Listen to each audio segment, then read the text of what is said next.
বা কি রোদে রোদ উঠছে রে, এই রোদে গরমের সুদনে আমরা এসে সাগরের পরে বসলাম ঠান্ডার নিগে বাতাস আসবো বাতাস খামু। কো সাগরের পরে দেখি আরো রোদ বেশি।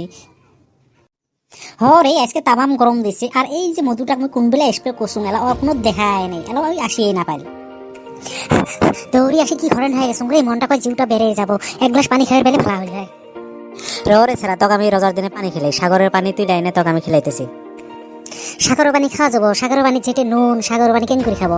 তো এমনি সাগরের পানির কথা শুনি একটা কথা মনত পড়ে গেল, মুই তোমাকে একটা কোশ্চেন করম, প্রশ্ন করম, তোমরা উত্তর যদি দিবের পান তোমার মুই ঠান্ডা খেলেন।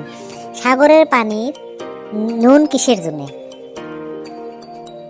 তোমরা এটাই কবেন না ফান, সাগরের পানি নুন কিসের জন্য? মুই যে ছোট কালো দাদা থেকে শুনছং, সাগরের উপর দিয়ে যে ব্রিজটা আছে ওদিকে একটা না ট্রাক আসবে, হচ্ছে নুনের ট্রাক ভর্তি নুন ভর্তি করে নিয়ে ট্রাক একটা আছে, আসি থাকাতে ব্রিজের উপরে যেবেলা আসি পাইল শালা ট্রাকটা উল্টি ব্রিজের থাকি সাগরত পড়ে গেল।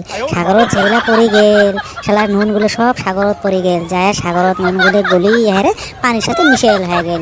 ওই শালার থেকে সাগরের পানি নুন বেশি। তোমরা এই সহজ প্রশ্নটা কবেন না ফান।